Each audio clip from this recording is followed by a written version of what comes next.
Boa noite, meus irmãos.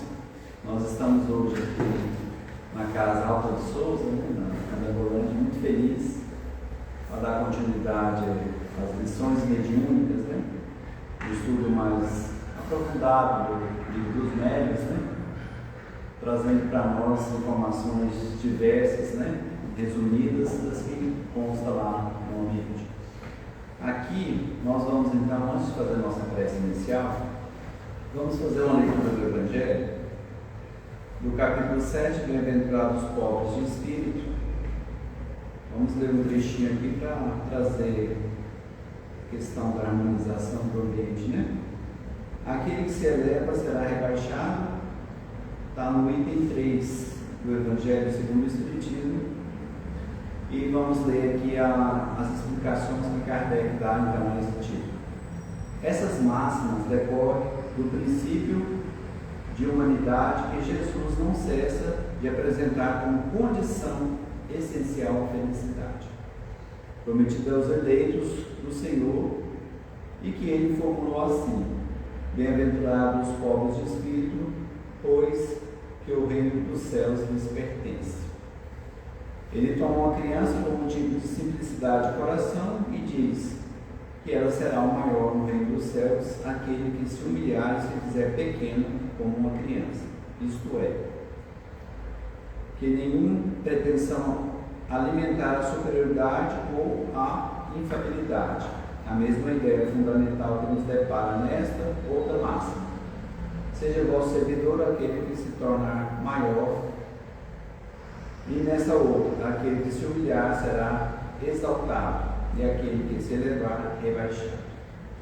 Então nós vamos aproveitar esse momento para fazer a nossa oração, para pedir a espiritualidade, a equipe de Alta de Souza, os trabalhadores do Cristo, estejamos conosco nessa prece. Fechamos os nossos olhos, levando o nosso pensamento às esferas superiores. Vamos nesse momento visualizar o nosso Mestre Jesus e a Ele solicitar o apoio, que Ele possa enviar os seus mensageiros e que eles possam intuir o Ricardo Valdo na explanação do tema e possam tornar as palavras mais acessíveis, os exemplos possam também chegar a cada um de nós fáceis de entendimento. Pai nosso que estais no céu, santificado seja o vosso nome, venha a nós o vosso reino, seja feita a vossa vontade, assim na terra como no céu. Pão nosso de cada dia dai-nos hoje, Senhor, perdoe as nossas dívidas, à medida que perdoamos os nossos devedores, não nos deixei entregue às tentações, livra-nos, Senhor, de todos os males, porque o reino te pertence, o poder e a glória para sempre. Graças a Deus. Então, é com muita alegria que a gente vai dar continuidade a esse tema, Lembrando que a gente faz essa transmissão aqui da Candangolândia, da Alta de Souza, para que todos possam ter acesso via Instagram. Mas é importante também que futuramente estejamos aqui presentes, para que a gente possa receber também a harmonia, que a casa traz para nós. Então, eu vou chamar agora o Ricardo Valdo. Seja bem-vindo. Deus te abençoe.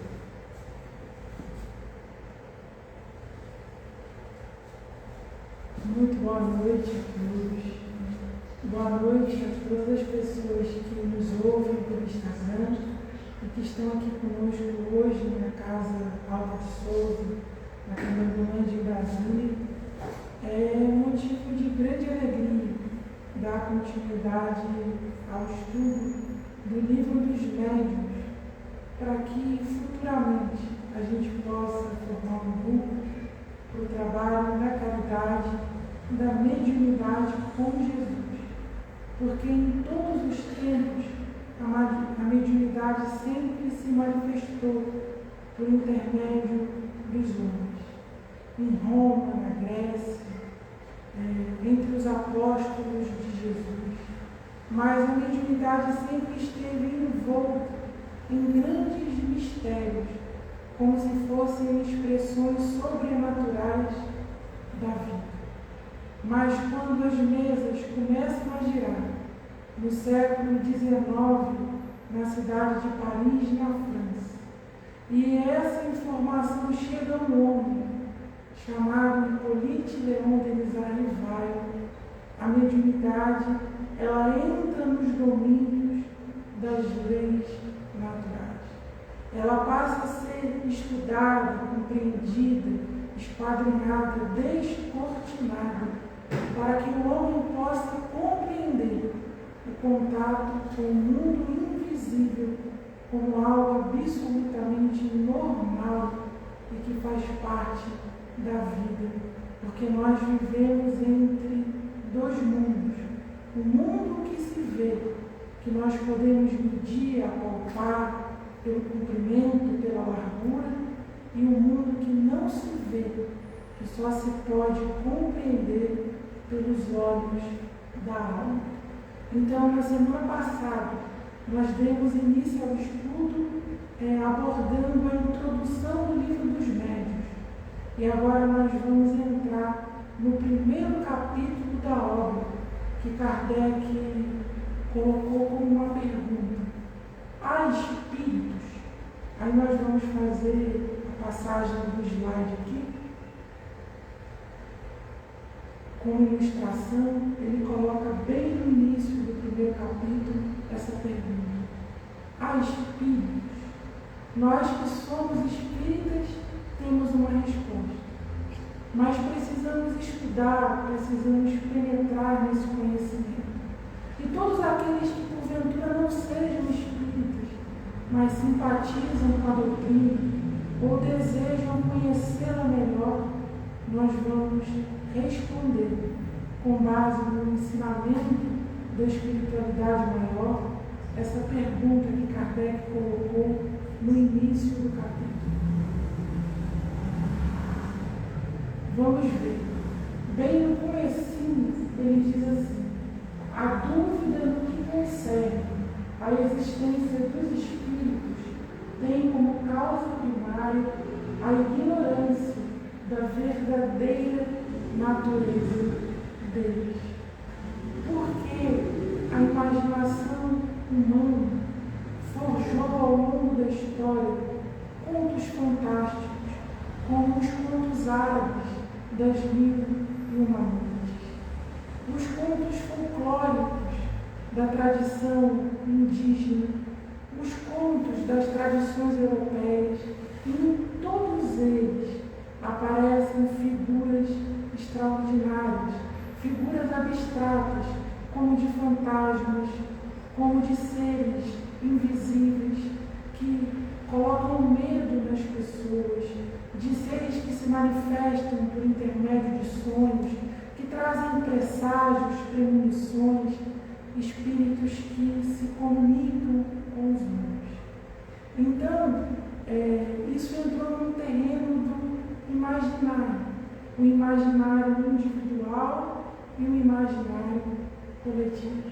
São os fantasmas, as almas penadas, o espírito dos mortos que voltam para puxar o pé das pessoas, e até da proibição que Moisés faz no Antigo Testamento, proibindo os homens entrarem em contato com os mortos, a chamada necromancia. Então, por conta de toda essa nuvem, por conta de toda essa falta de informação, os homens creem que a existência dos espíritos é simplesmente uma questão de crença. Se eu creio, eles existem. Se eu não creio, eles deixam de existir. Mas nós aprendemos com o Allan Kardec que as leis naturais são inderrogáveis e que os espíritos são uma das potências da natureza. Então, a existência dos espíritos não é uma questão de crença e nem mesmo de fé. Ou eles existem, ou eles não existem. É como a lei da gravidade, é como o eletromagnetismo, é como as leis que regulam os fenômenos da natureza e permitem a existência da vida biológica. Nós vamos ver o que Kardec coloca aqui, sem indagar se tais pontos, despojados dos acessórios ridículos, encerram algum fundo de verdade, essas pessoas unicamente se impressionam com o lado absurdo que revela. O que ele está querendo dizer? Que por trás de toda ideia aparentemente infantil existe um fundo de verdade.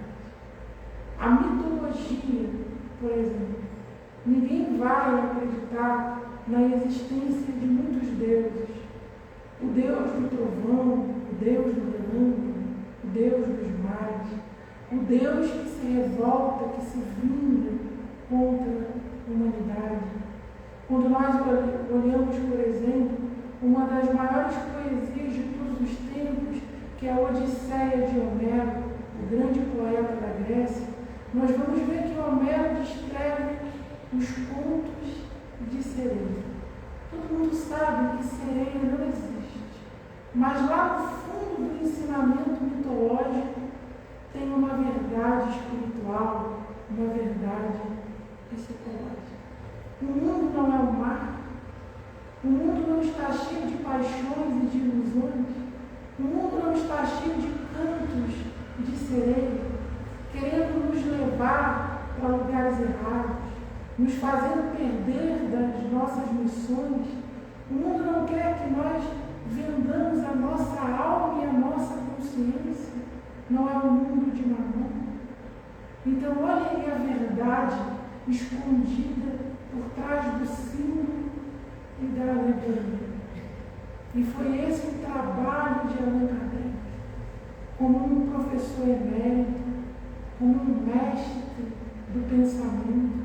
Ele ensina a humanidade a tirar o véu da letra para enxergar a verdade escondida por trás do símbolo. Então, por trás dos fantasmas, dos romances, dos contos fantásticos e de toda a literatura que versa sobre o invisível, há uma verdade inquestionável, que os homens pressentem pela intuição a existência do mundo espiritual, a existência de seres incorpóreos que não dependem da matéria bruta para existir, para pensar e para agir. Então foi naquele século, o século das luzes, o século em que o racionalismo campeava na Europa, que o Consolador prometido chega, para que os homens não se perdessem no cálculo, mas que eles colocassem na razão a gota de luz do sentimento. Porque o homem não é apenas aquilo que começa no útero materno e termina no túmulo. A vida, ela precede o nascimento e se desdobra para além da morte da carne. E aí vem consequências espirituais, vem consequências sociológicas, antropológicas e filosóficas acerca dessas realidades. Aí nós vamos avançar. E Kardec coloca assim: seja qual for a ideia que dos espíritos se faça, a crença neles necessariamente se funda na existência de um princípio inteligente fora da matéria. Até hoje, a neurociência dos homens tenta encontrar a causa de todos os fenômenos psicológicos no cérebro físico da criatura. E aí nós vamos aprender com André Luiz, no livro Evolução dos Mundos e também na obra Mecanismos da Mediunidade, que o cérebro físico é o gabinete da mente, mas a mente pertence ao espírito imortal.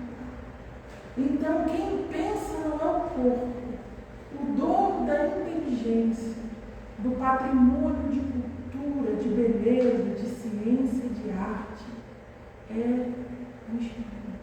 O corpo é tão somente uma veste. E o espírito pode existir perfeitamente fora da matéria, porque o mundo espiritual é anterior ao mundo material. E em verdade, como eles dizem, são os espíritos que vos dirigem, porque nós caminhamos inconscientes na vida física. E Emmanuel ainda ratifica no livro Pensamento, quando ele diz assim, olha, de todos os departamentos dessa mente espiritual, o que tem mais poder é o departamento da vontade. Porque em tendo vontade, o homem pode mover montanhas. Ele pode fazer alguém levantar e andar psicologicamente em nome de Jesus. É por isso que nós vemos criaturas que nascem com um corpo contundido, trazendo a marca da expiação na carne, mas que são capazes de apresentar para o mundo assombrosos talentos na ciência, na filosofia e na arte. Porque quando a vontade quer, o corpo se submete a ela. Então, a inteligência, a luz mental está no ser incorpóreo. Aí ele avança e diz assim, no espiritualismo, a demonstração da existência dos espíritos, a demonstração teórica e dogmática, e no espiritismo, a demonstração positiva. Porque antes do espiritismo, a Igreja Católica sempre professou a existência das almas. Criou-se até a teologia do purgatório, para que o espírito pudesse purgar os seus pecados e pudesse ganhar um lugar nas esferas celestiais da vida. A Bíblia apresenta a mancheias, a manifestação dos espíritos. Moisés e Elias se manifestam para o Cristo, para Tiago, João e Pedro, no Monte Tabor. Então, as religiões não negam a existência do Espírito, mas é a investigação da ciência espírita que positiva a existência dele. Por quê? Porque as mesas giraram. Porque as mesas responderam aos questionamentos dos homens. Porque mensagens começaram a aparecer na França, na Suíça, na Bélgica, nos Estados Unidos da América, na África, mensagens em consonância de alta filosofia espiritual, mensagens harmônicas que Kardec chamou de o controle universal do pensamento dos espíritos. Então não foi uma vontade humana, foi uma vontade acima da capacidade dos homens encarnados. Por isso que Kardec vai dizer, na introdução do livro A Gênesis, que a doutrina espírita tem dois aspectos. Ela é uma revelação, porque nenhum homem foi às esferas superiores buscar. Foram os espíritos que se imiscuíram nos fluidos densos do mundo terrestre para revelar. Mas, ao mesmo tempo, a doutrina tem um aspecto do trabalho, do livre-arbítrio de todos nós. Ela progride e cresce quando os seus trabalhadores evoluem intelectualmente e moralmente. Há coisas que os espíritos não vão nos dizer. Somos nós que precisamos buscar. Porque nós também somos espíritos, provisoriamente ocupando um corpo físico. Então, a beleza do que Kardec alcançou está justamente aí. Os espíritos são as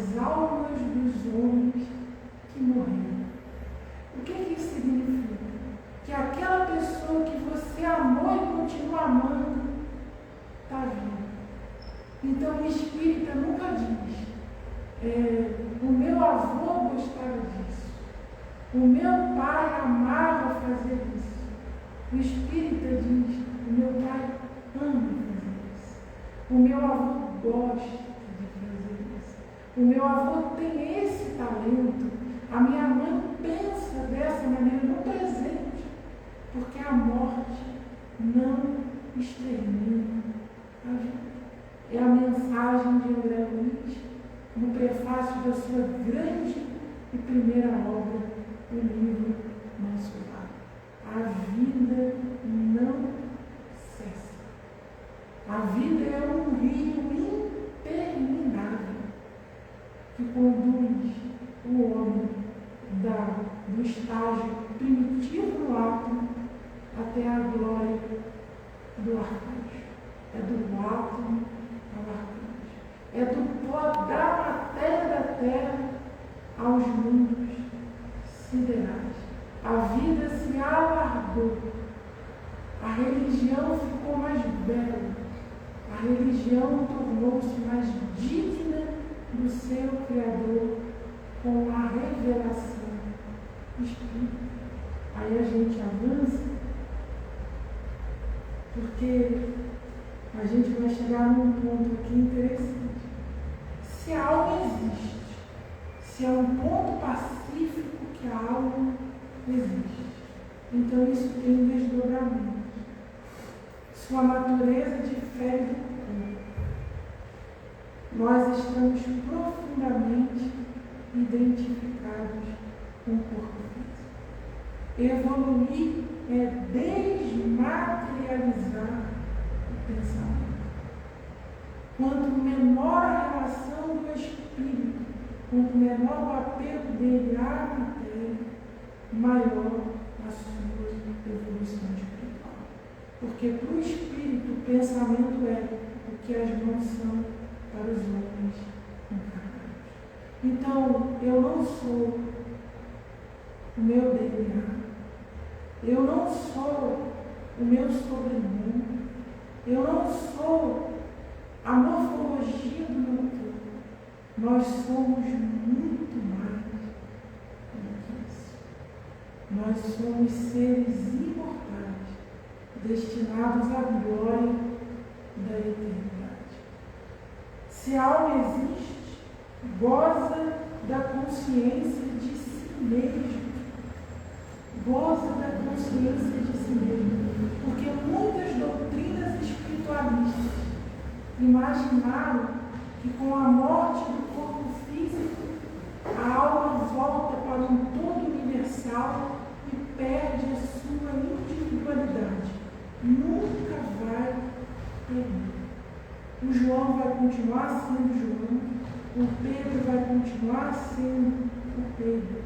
A individualidade é uma lei da natureza.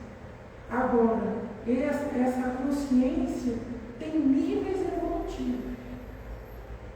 Há pessoas que desencarnam em profundo sofrimento e há outras que se liberam imediatamente do jugo da carne. Aí a gente vai pensar, é porque Deus pune? Não. A gente vai lembrar de André Luiz em Evolução dos Mundos, quando ele diz assim, a lei de causa e efeito não está escrita na pedra. A lei de causa e efeito não é exterior ao homem.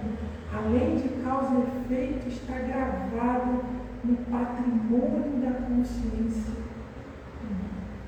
Então, quem entra no transe de aflição ou no transe de libertação é a individualidade, conforme as páginas que ela escreveu na vida como encarnada. Tomar consciência de si é o diamante da evolução espiritual, porque a culminância do que disse Santo Agostinho no Livro dos Espíritos e Fenelon na Revista Espírita: conheça-te a ti mesmo.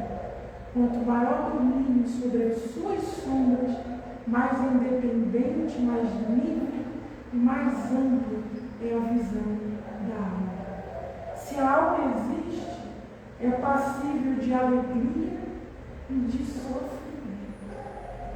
Porque não tem sofrimento só na terra. Há uma crença de que morreu, acabou. As pessoas dizem assim, que descanse em paz. Comemora-se inclusive por aqui o dia de finados, como se a vida tivesse findado com a morte da carne. E não é verdade. Há alegria por aqui e alegria por lá. Há sofrimento por aqui e infinitos maiores sofrimentos por lá. Porque os Espíritos nos dizem que a dor moral é maior do que a dor na carne. Mas Deus é tão bom, tão misericordioso, que Ele nos oferece a lei de reencarnação, para que nós possamos refazer as nossas obras. Se a alma existe, ela não é um ser abstrato. Agora tem um detalhe, que muitos cientistas, no terreno da parapsicologia, da metapsíquica, quando vão tentar positivar a existência da alma, eles acham que com seus microscópios, com seus aparelhos de ciência material, eles serão capazes de penetrar no mundo invisível e que os espíritos são servidores da vontade humana. E não é assim, porque as expressões mediúnicas elas obedecem ao ascendente moral. O estudo da alma pede um coração que ama, que perdoa, que compreende, em suma que se evangeliza. Os espíritos não vão se revelar ao bel prazer só porque alguém bateu a mesa e disse que não acredita mais. É preciso humildade. E tem um livro muito bonito, publicado pela FEB, ditado por um espírito chamado Áureo. O livro se chama Universo e Vida, em que Áureo diz assim: só o espírito pode descobrir o espírito. É pela dilatação dos poderes mentais, é pela ampliação da vida psíquica que os homens entrarão em contato mais direto com a vida espiritual. Não será pela sofisticação dos laboratórios, será pela sofisticação da intuição, da dupla vista, da emancipação da alma no momento do sono. São os implementos naturais que nos possibilitarão maior contato com o mundo espiritual. Um cientista que vendeu a sua alma, um cientista apartado dos valores do Evangelho, não vai conseguir absolutamente nada. Porque os espíritos não se abalam com os caprichos dos homens. E vocês vejam o quanto que isso é verdade. Que para a codificação da doutrina veio um espírito de escola. Um espírito humilde, um espírito manso, benfazejo, pacífico, que teve a lucidez de fazer perguntas para que os espíritos pudessem responder.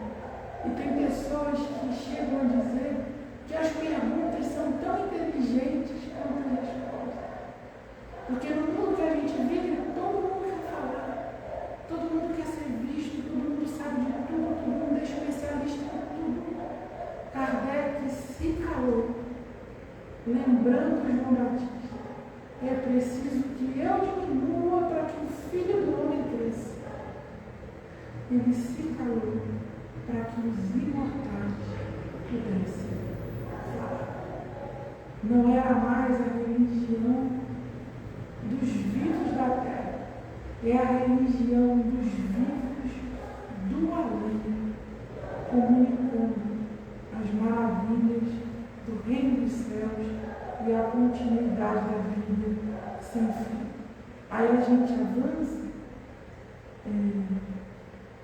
e Kardec coloca aqui no primeiro capítulo uma questão. Olha, a alma existe, a existência dela tem as suas consequências, mas depois que morre, a alma vai para onde? Ela vai para o céu, ela vai para o inferno, ela vai para o purgatório. A alma se paralisa e fica esperando a ressurreição do justo. O que acontece? Aí nós buscamos uma referência no prefácio do livro Nos Domínios da Mediunidade de Emmanuel.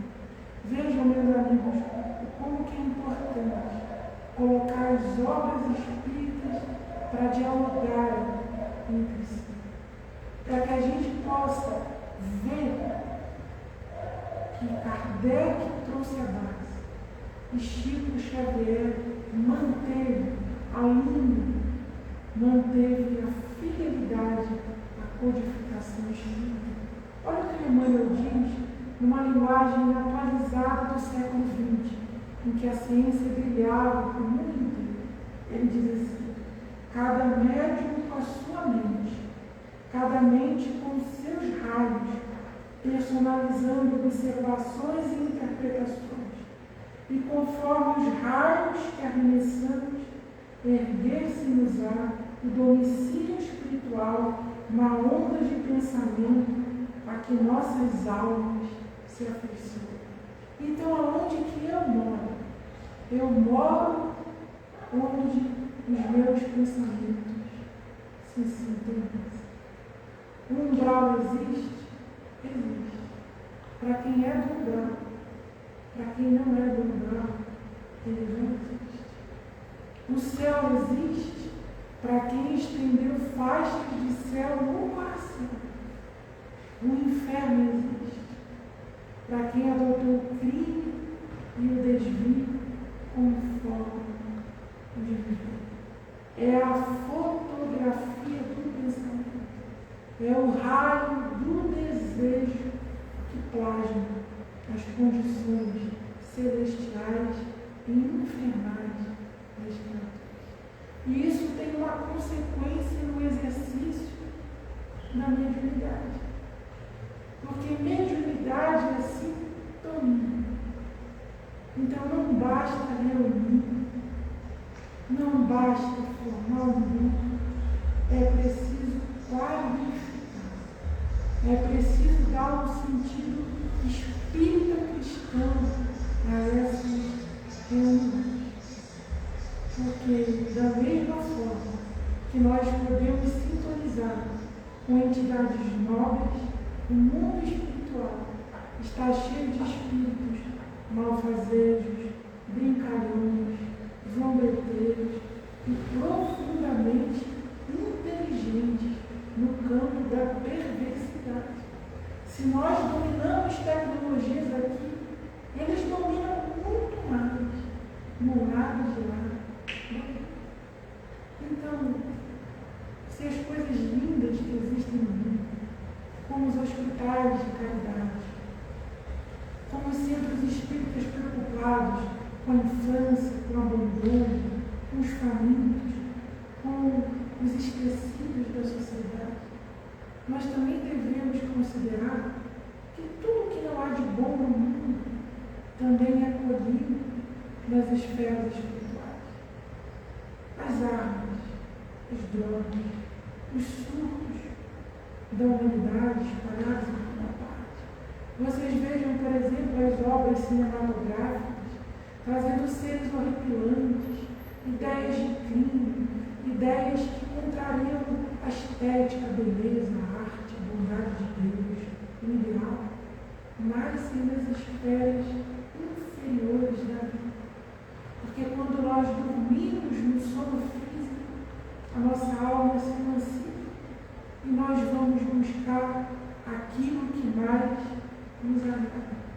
Emmanuel, no prefácio do livro Vinha de Luz, ele diz assim: a abelha busca o mel e o abutre os despojos do caminho.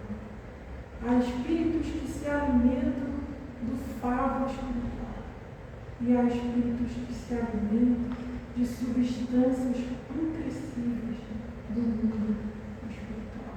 São as ideias, são as telementações na linguagem de Emmanuel. Pensando, o homem cria a vida em toda parte.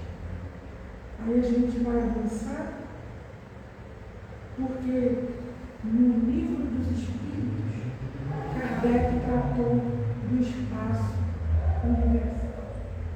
O Espírito se situa onde se encontra o seu pensamento. Durante muito tempo, até as revelações astronômicas do século XIX, acreditava-se que a Terra era o centro do universo, que o nosso mundo era a joia da criação. Mas com essas investigações, com o avanço da ciência, descobriu-se que há bilhões de mundos, bilhões de sóis, mais bonitos, mais luminosos do que o nosso. Então fica uma pergunta. Então esse universo infinito, ele está despovoado, vazio de luz, vazio de amor, de trabalho, de caridade. Deus, na sua infinita sabedoria, colocou a luz apenas no nosso pontinho azul, situado no final da Via Láctea. O Espiritismo vem dizer que não. Na pergunta 35 do Livro dos Espíritos, Kardec questiona: o espaço universal é infinito ou limitado? Infinito. Supõe ilimitado, que haveria para lá de seus limites. Isto te confunde a razão, bem o sei. No entanto, a razão te diz que não pode ser de outro modo. O mesmo se dá com o infinito em todas as coisas. Não é na pequenina esfera em que vos achais que podeis compreender. E aí um ponto maravilhoso, porque uma vez eu vi um astrofísico brasileiro dizendo assim: nós já temos conhecimento suficiente para dizer que só existe vida na Terra. Prepotência. Porque mais de 95% desse universo é desconhecido para a ciência natural. Os homens, eles enxergam o degrau da vida em que eles se encontram. E aí vem o ponto da evolução do espírito. Qual é? É que livre-arbítrio é uma coisa. Todos nós temos. Mas liberdade depende do uso do livre-arbítrio. Há espíritos que enxergam o limite de uma caixa. E há espíritos que enxergam as amplidões de jardins, de horizontes. Fruto de evolução. Quanto mais vê, quanto mais se sensibiliza, mais entende e mais descortina a vida universal. É como um pássaro aprisionado numa gaiola, que pela sua vontade ele abre a porta da gaiola e ganha os céus. Então o livre-arbítrio pode evoluir.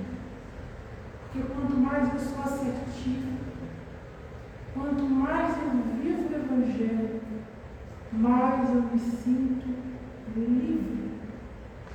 E tem um ponto da paternidade divina. Nós somos filhos de Deus pela criação.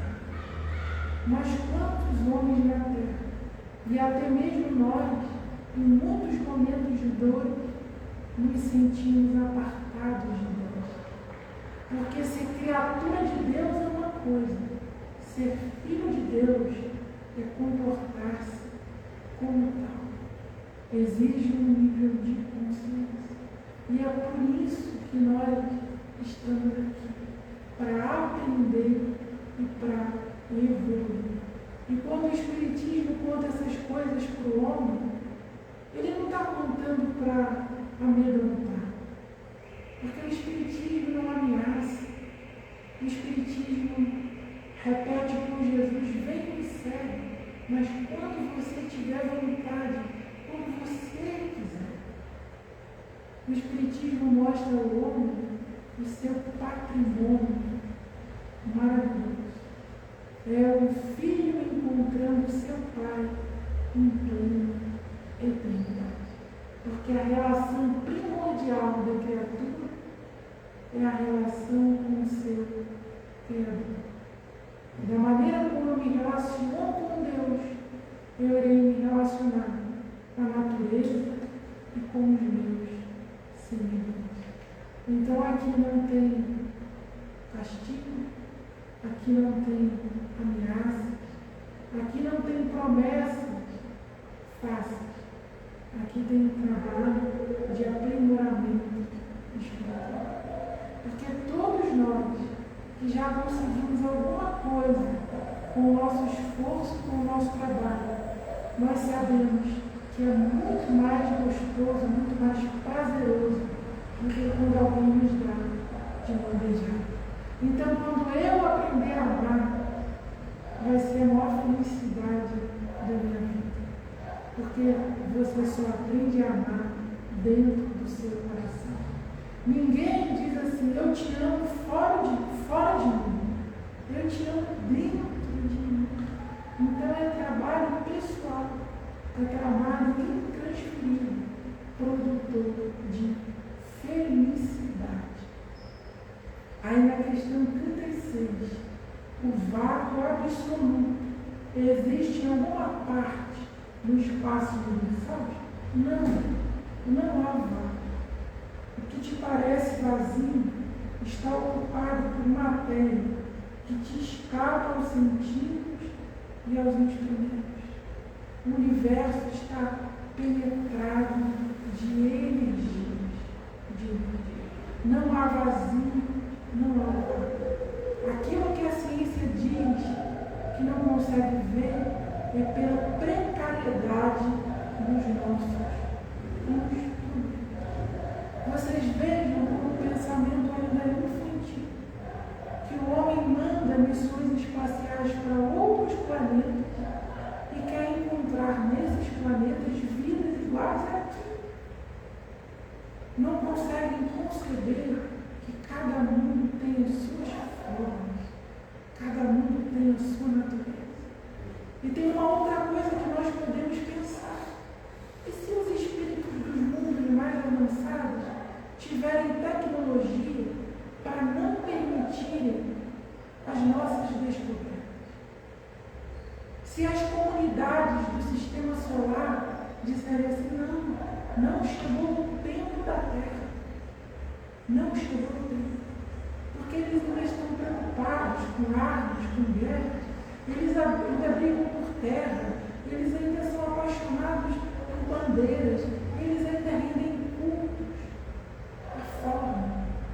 Quando eles puderem, um sol vai ser bom ao seu corpo. Não foi o que Jesus ensinou? Não há nada escondido que não venha a ser revelado. Todo mundo sabe disso. Na vida infantil, tem coisas que nós não podemos saber. Quando a gente cresce, nós ficamos sabendo. No reino do Espírito é a mesma coisa. Por quê? A gente vai ver lá no livro dos Espíritos que uma luz muito forte pode cegar. Então ela é entregue ao homem a conta-gotas, em doses homeopáticas, para que a gente possa ir se acostumando. Mal comparando, é como a vida do recém-nascido. O espírito se aclimata no útero, depois ele nasce, ele recebe o cuidado dos seus pais, dos adultos, aprende a andar, mastigar, até que ele cresce, toma posse das suas forças e pode agir por si mesmo. Mas isso não é do dia para a noite. Nós ainda consideramos que as qualidades morais, elas são frutos de abstração. Não. As qualidades morais decidem a vida. Decidem a vida. Está lá no livro Jesus no Ar, ditado pelo Espírito Nélio Lúcio, em todos os tempos, o amor e a sabedoria. Mas aqueles que amam seguem à frente dos que simplesmente sabem. Informação é uma coisa. A sofisticação da informação é sabedoria e amor. Porque se eu apenas sei, eu posso ser uma enciclopédia, eu posso ser um Google, eu posso ser um apêndice de um livro. Mas quando essa informação torna-se conhecimento, há um Big Bang no interior. É o nascimento de um novo homem. Não da espécie do Homo sapiens sapiens, mas o Homo Cristo, o homem identificado com um pensamento de Deus. E aí a gente vai avançar para poder chegar ao final da nossa apresentação. E a gente dividiu esse primeiro capítulo em duas partes, porque ele é muito denso. Então, para a gente não perder o prazer, o gosto dos detalhes, para a gente não estudar em atropelamento, para a gente ter aquele gosto de apreciar cada detalhe do pensamento do Kardec, da codificação, a gente vai estudando devagar.